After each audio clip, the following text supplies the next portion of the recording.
Hey, everybody. We are the Daddies, and this is a Rise of the 49ers documentary review special. We're going to go over the Niners doc and hopefully put a bow on the season here, wrap it up for, the NFL season, as today is the day after the Super Bowl where the Seahawks won it all in our house. So it feels great to be a Niners fan right now. So let's just get into the Super Bowl, to the documentary Rise of the 49ers, produced by Tom Brady, narrated by Tom Brady. And it's pretty crazy when you think about how he said he had no dog in the fight in the Super Bowl. Yet right before the Super Bowl, he puts out this extensive 49ers documentary where he's beaming with pride about being a 49ers fan in the 80s and meets all his idols. And he's just like very childlike in the whole thing. So that kind of is where it starts. It starts with him talking about how much he loves the 49ers. And in the narration, he says, we, as in him as a Niners fan, which is just mind-blowing to me. I mean, I knew he grew up a Niners fan, but to be like that after winning 7 Super Bowls in the NFL, let's take it there first. What'd you guys, Joe, what'd you think of that aspect? I mean, all these years, Tom, I wish I had known you were bleeding red and gold, just like me all this whole time. I mean, it's hard not to love the guy after that. I got to say, I spent a lot of years rooting against Tom Brady. What was I doing? That he's a gem. Just the way his whole childhood lined up exactly with the rise of the 49ers, the Bill Walsh 80s 49ers, the Steve Young Niners. Like, he was 4 years old when he was at the freaking 1981 NFC Championship game where Dwight Clark caught that ball, whining about the foam finger, which was awesome. And then he was, 7-8 when they almost had a perfect season, beat the Dolphins. He was 11-12 when they won in 88 and 89. He was just about to leave high school when Steve Young won in 94, 95. So, I mean, he just completely shadowed the greatness of the 49ers. His entire childhood was the 49ers. They had season tickets. I mean, the guy was born to be a quarterback because he was watching these guys. Dave? Yeah, I mean, Tom was imagining all his throws being to Jerry Rice because he was Joe Montana in his own backyard. As we've all played those roles when we were kids, he did it at a much more,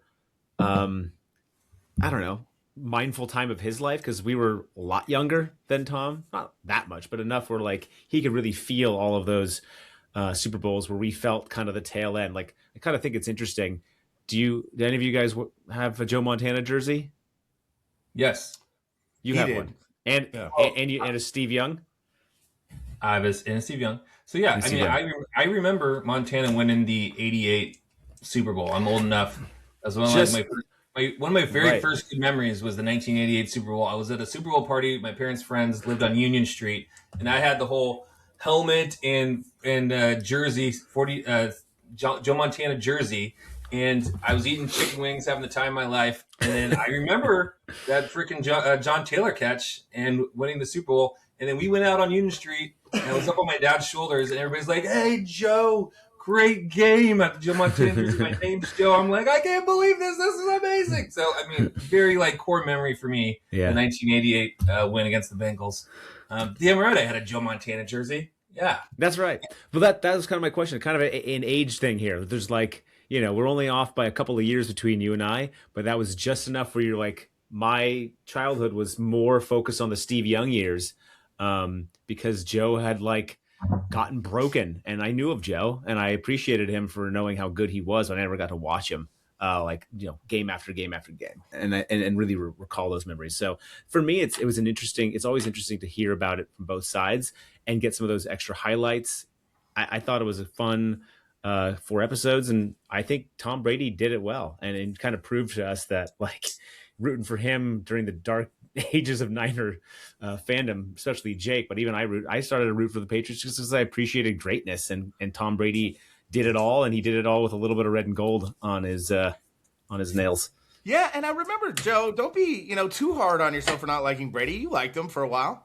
I remember you had a jersey, didn't you? Or you had a Bledsoe jersey? I didn't have a jersey, but I think I had an old Drew Bledsoe jersey is what you're thinking. But no, I always respected Tom Brady's moxie. The guy took after Joe Montana and just relished the moment, was cool under pressure.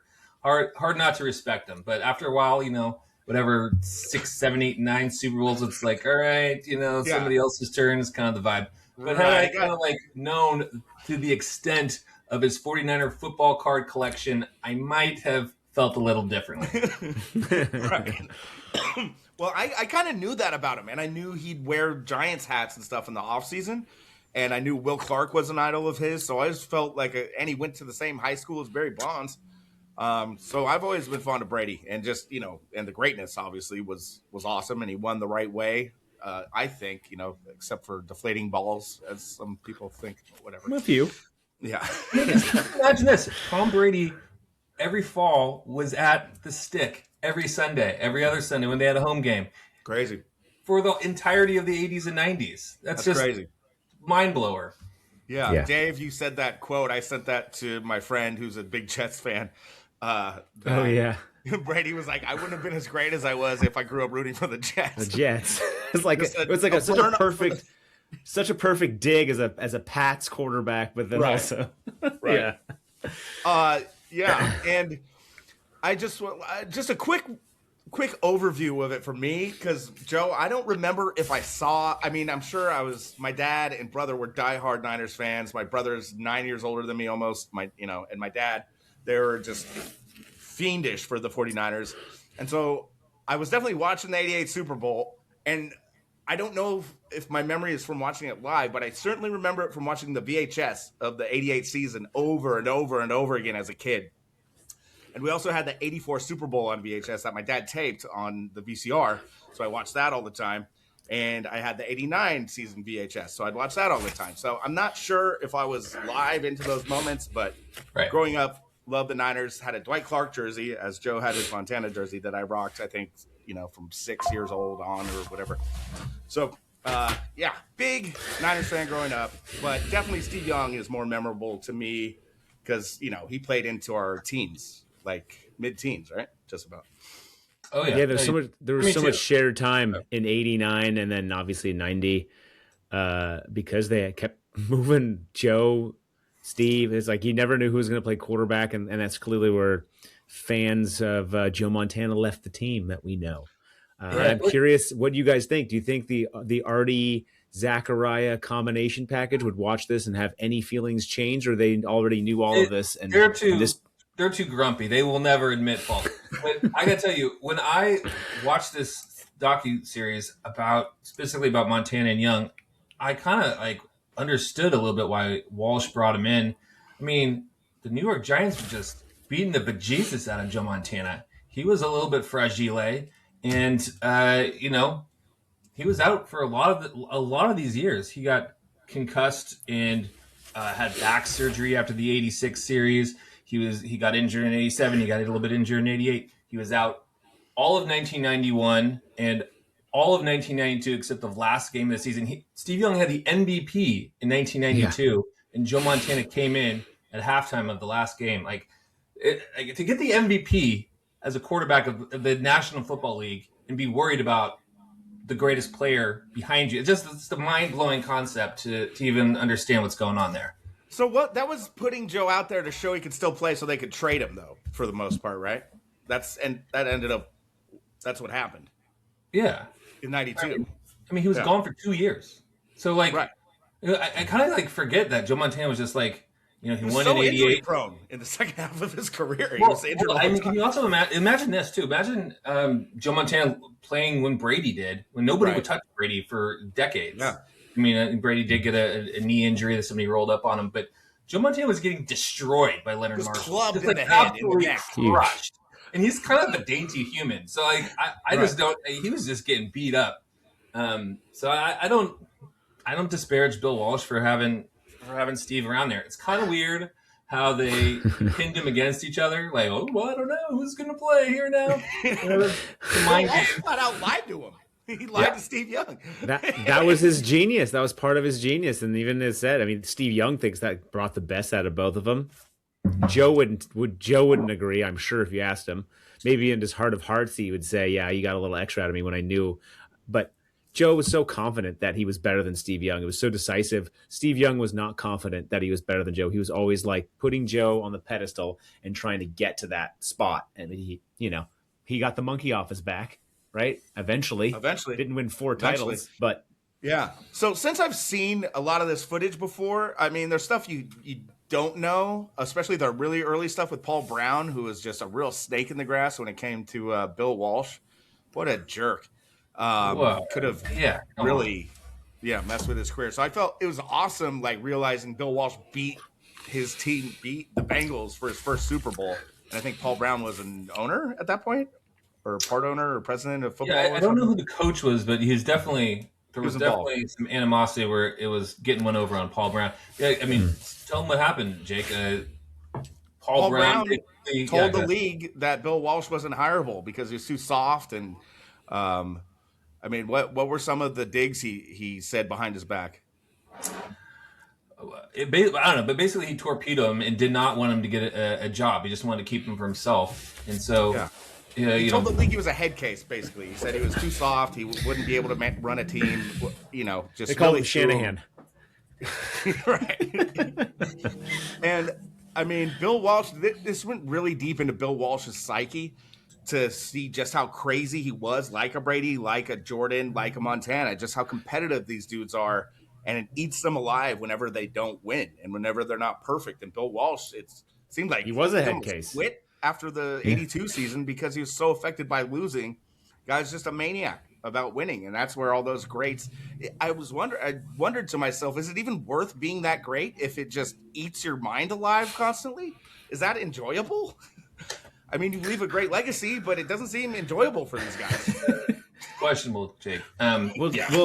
Here's the thing, Jake, and you make a really good point about Walsh. He craved perfection, as did Joe Montana to some degree, not to the level of Walsh. Walsh craved it so much that he broke down even if they won, because he'd be like, you didn't win the way I wanted you to win, which was to be flawless in all my perfect plays that I've designed. How hard is it to just execute? I mean, it's all about execution and precision. And that perfection led to excellence and greatness from the Niners, but they were never perfect. And so he was always a little disappointed. And even after 3 Super Bowls, he seemed like he was like, I just haven't had my perfect season yet. Like, I feel like he wanted 16-0 with like flawless play, and just to represent like that is how football's played.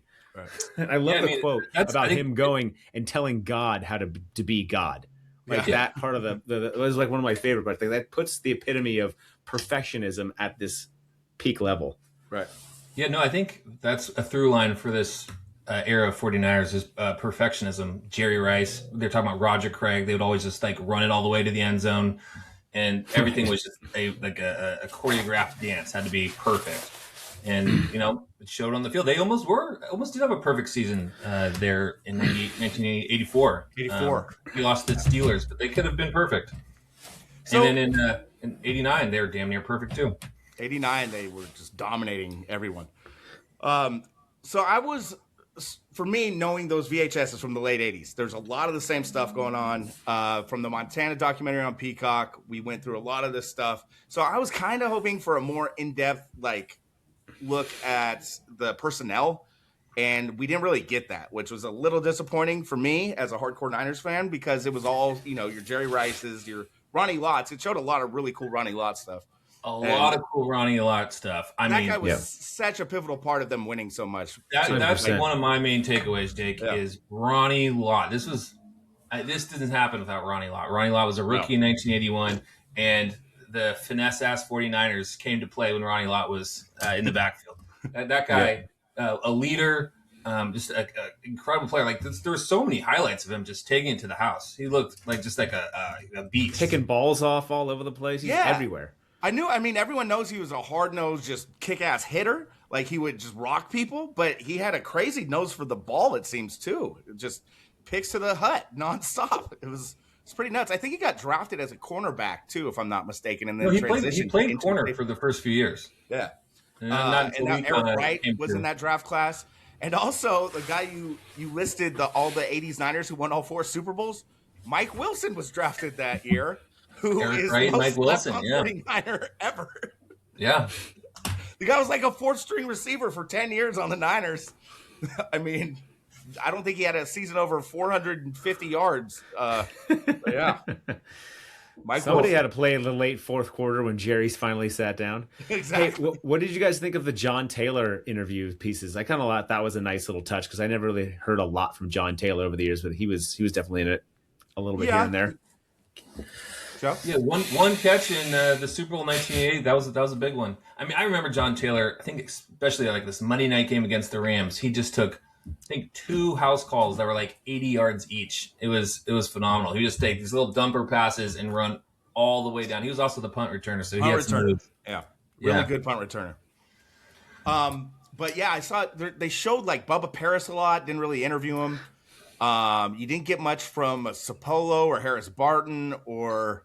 There's a lot of role player dudes and linemen that I feel should have got some more airtime. Randy Cross is pretty well spoken. He was Cross in there is all good. over that thing, no doubt. And God, does he look amazing? He looks incredible. Randy Cross. Let's go. I would have liked to. Go ahead. I could have gone for 40 episodes here. That's the thing. Like, 4 episodes was just not enough. The fact that it was really cool to see how it all kind of originated in that episode 1. DeBartolo in 77 and totally. That dumbass who they hired for a couple years, and then Walsh kind of turned it around. Thomas, Rick Thomas, and he got O.J. Simpson. O.J. God, that was pretty pathetic. But did you see him singing "I Left My Heart in San Francisco"? That was disappointing to end it. Just kind of like they didn't even get into the Cowboys-Niners stuff. They just like. Walsh passed, and they kind of just moved it on to DeBartolo getting caught for riverboat gambling and giving it up to Denise DeBartolo. I was just thirsting for some more 90s. I could have kept going. It is the rise of the 49ers, so I kind of expected more of the early 80s stuff, and then they jammed all the last 3 Super Bowls into the last episode, I believe, which was kind of crazy. Right. I think it's because Tom Brady has a greater affection for Joe Montana than Steve Young, and I think he made sure that you needed to know how important that up till 90 Niners were. Those first 4 were much more impactful for San Francisco than the 5th one, because the 5th one was like, finally we got the last one we kind of deserved. Versus I think the first 4 felt more like part of the collection of greatness. Yeah, I mean, the first one's always the most memorable. The Giants in 2010 or the Warriors in 2015. It's just the earth-shattering moment when you like all of a sudden went from nothing to something.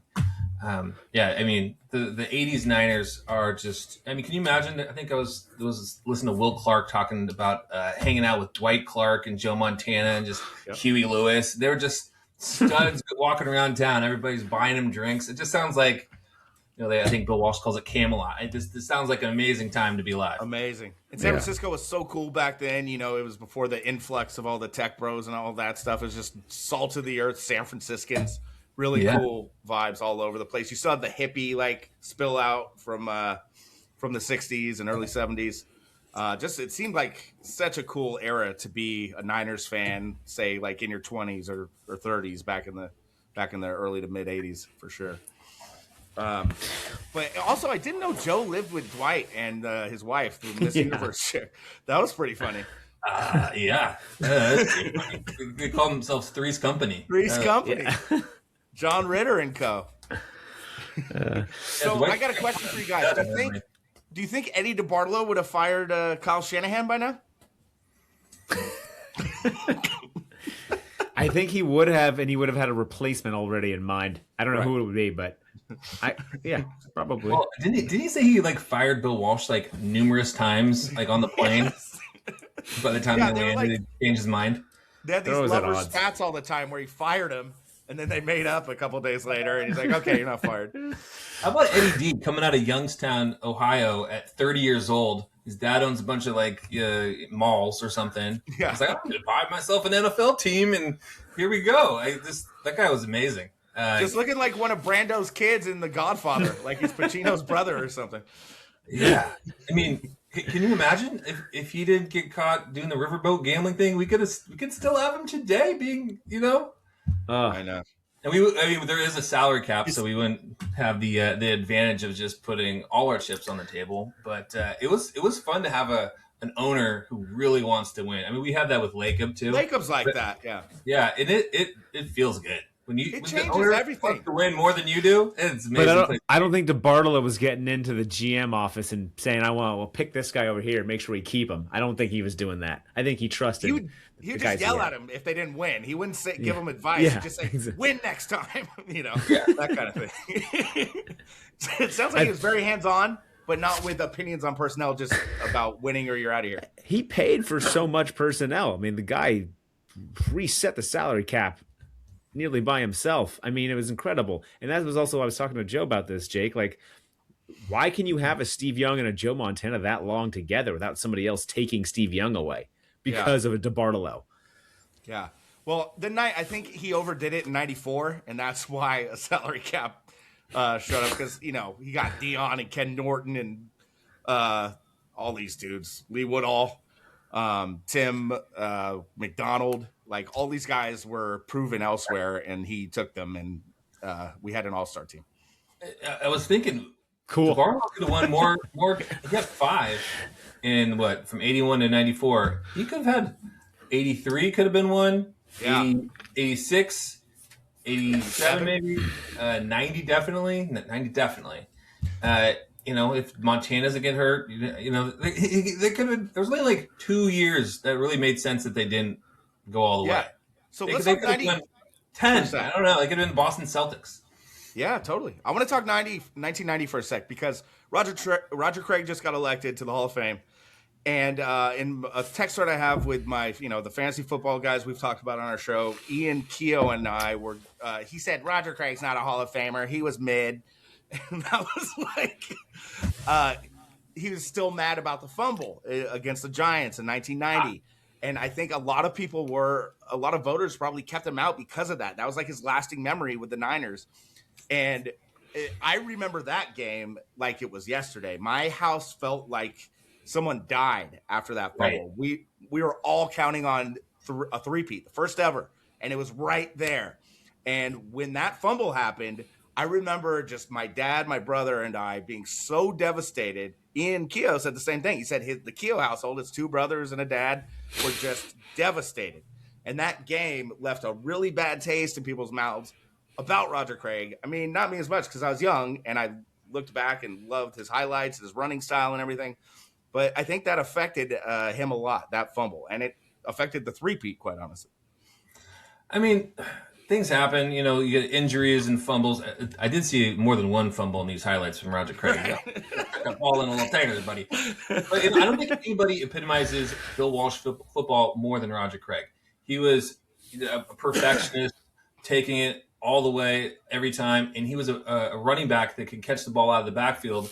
The whole thing that he discovered in Cincinnati is like, we don't have an offensive line. Let's get it out to the flats and do our running game out in the flats with some passing game. Like that revolutionized football, and Roger Craig was a conduit to do that. And he was, the prototype for this type of thing. Marshall Faulk and CMC are those types of guys now, but like in that time, Roger Craig was a perfect fit for Bill Walsh football. And Jake, listen, that game final score is 15-13. Mm-hmm. It's not like the Niners defense wasn't doing their thing. The Niners offense did nothing except the one play to John Taylor for like a 60-yard touchdown pass. I think it was before Montana got his clock clean, which was another part of the Niner loss. Joe Montana got knocked out, literally, and had to come off. 2 years after that. Yeah, that was the bone-breaking injury that left him shattered. You could see it in his face. It was depressing. That had as much of a knockout blow to that Niners team as the fumble did. I mean, you lose your best quarterback at that moment after 89, and you're thinking, but they could have run out the clock, and they had Steve Young. And don't get me wrong, they had all the tools to still win, but there's certain things that just you can't put it all on Roger. He just won, going for your 3rd Super Bowl in a row. Montana, who's won 4 Super Bowls, he's just listen. This is what Leonard Marshall did in that 1990 game. Yeah. He cracked his ribs, broke his hand, bruised sternum, and a concussion. I mean, I don't know. That's like sounds pretty bad. The So what Giants I would put have, Joe Montana in an ambulance multiple times. 3 times. Or so twice. I wanted to ask you guys this. It would have been kind of crazy and fun for Tom Brady to have gotten Bill Belichick on to do the Giants. Like, what was your solution to beating Joe Montana? To see if he had come up with some sort of like, Yeah. hey, we went out there to clean his clock. Like, if that's what he told his guys, which he may have, who knows? That Giants playoff game in '85, where they say we figured out how to stop him, that was Bill Belichick's defense. And he's the one who figured out the West Coast offense. He was the first guy to like really out scheme Bill Walsh, which is insane. And then he just got denied for being a first ballot Hall of Fame. Well, that's ridiculous. What? Well, yeah, he said they disrupted the timing. Everything's just kind of like smashing a quarterback into pieces disrupts timing, let alone the rest. Right. Yep. All right. Well, anything else you guys want to add? I also just on top of circling back to Ronnie Lott, that '88 season, they said his speech to the locker room kind of turned the whole thing around. When they're 6-5, they couldn't lose another game, or else they were going to get eliminated. And he just had a players only meeting. It was like one of the first ones I've heard of, and apparently all the players said that really changed things. Oh, and the union dynamics were unknown to me. Like that Montana was kind of a scab. And did you guys catch that? Oh, no. I did not know that at all. Yeah, Montana's like, hey, I'm ready to go back. Yeah. I didn't know that. Oh, that's right. Yeah. Guy McIntyre was still pissed. He wouldn't talk about it. No, we're not talking about that. So that was a new thing. I had no clue about that. How some guys were union and some weren't. I think everyone has to be in the players union now, right? Yeah, pretty much. Yeah. So one thing I want to hit on real quick is the coaching tree that the god of football, Bill Walsh, created is incredible. So obviously George Seifert played with him, but Mike Holmgren, Dennis Green, Mike Shanahan, McVay, Andy Reid, all these people. There's even Gruden. There's this tree that goes down that is like covers like half the big coaches in the NFL the last 30 years. Who have probably likely coached with other coaches who are now going to be or close to being head coaches in the NFL. Like he's the godfather of modern day football in terms of offense. Yeah, Andy Reid, Yeah. And you said Holmgren?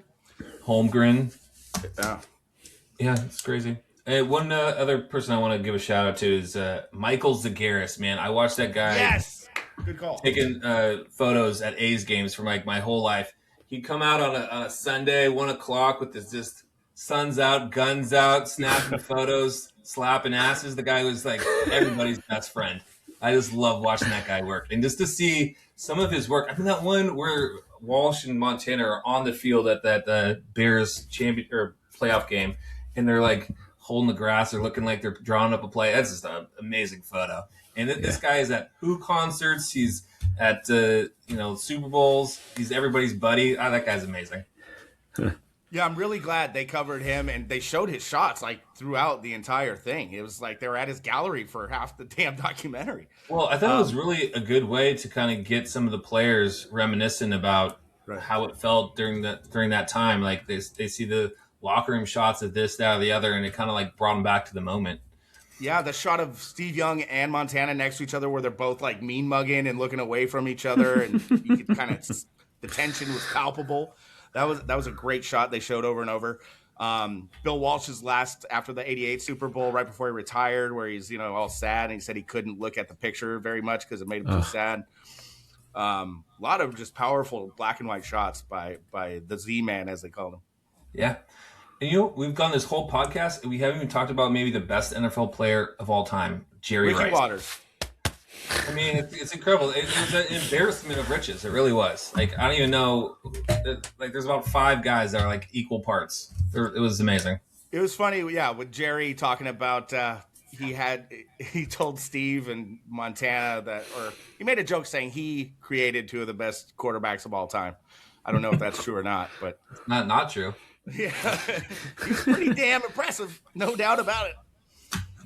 Yeah, what's that jersey, Jipper? Let's 80, see it. baby. Ooh, 80 from 94. Yeah, that's a good one. Love Speaking it. of 94, I saw that post about the Niners not offering a contract to Deion Sanders, a.k.a. the Warriors' Kevin Durant of that time. Where it's like, let's just go ahead and get the best player of football right now and put him on our already best football team and just skunk the NFL. And they didn't even offer a contract afterwards. They let Ricky Waters walk too, and Steve Young said that cost them future Super Bowls. Yeah, I was listening to Brent Jones and Steve Young talk about that. They thought that not ruined their chances, but like it was a guarantee. If you had Deion Sanders and Ricky Waters, they would have won more Super Bowls. Isn't that because the gambling boat that DeBartolo got punked on? Is that what caused that? I don't think that was till a little bit later. Was that a little later? Okay. Yeah. That was just odd. There was some kind of. I think they spent so much money, honestly, that we don't even know about in '94. That they just wanted to kind of, tone it down a little. Because I don't. Let's just sell jerseys for a few years. Yeah. Well, I mean, we were frothing at the mouth trying to beat the damn Cowboys. We had to beat the Cowboys. Yeah. I mean, Eddie had to beat the Cowboys. And how believable. I mean, I'm sure Jerry Jones had some kind of crazy sweet deal for Deion. It's not like he doesn't spend or didn't back then spend a ton of money on guys. Mm-hmm. I don't know if you saw Steve Young heard for the first time that they did not even offer him anything. Yeah. That's what Dave said. Yeah. And Steve Young was disgusted. He was slinked down in his chair going, "Oh my God." Could have had 2, 3. Yeah. But overall, great documentary. I mean, I'm a sucker. We're all suckers for Niners lore, and especially when we're getting our arch rival winning Super Bowls in our home park.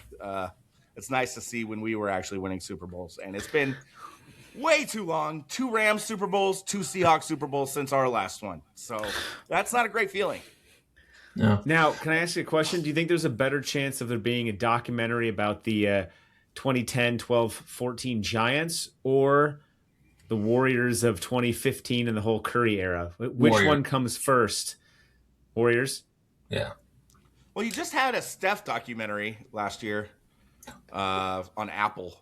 Yeah, I mean, I think Steph will sell the Netflix subscriptions, and Kerr. It's a pretty cool. It kind of changed the game. There's a lot to talk about there. Yeah, there is. I'm sure there's going to be. There's both, but and also you just NBA and MLB and NFL put out documentaries every year about the season.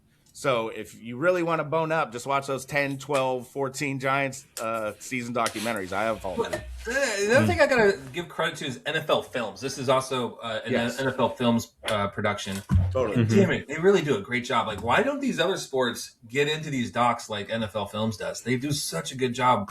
I love this stuff. Yeah, I think they're the first league to do it, and they just did it right, and they hired the right people. It's just a magical way. They've been doing it well for 30 years or something, or maybe more. Yeah.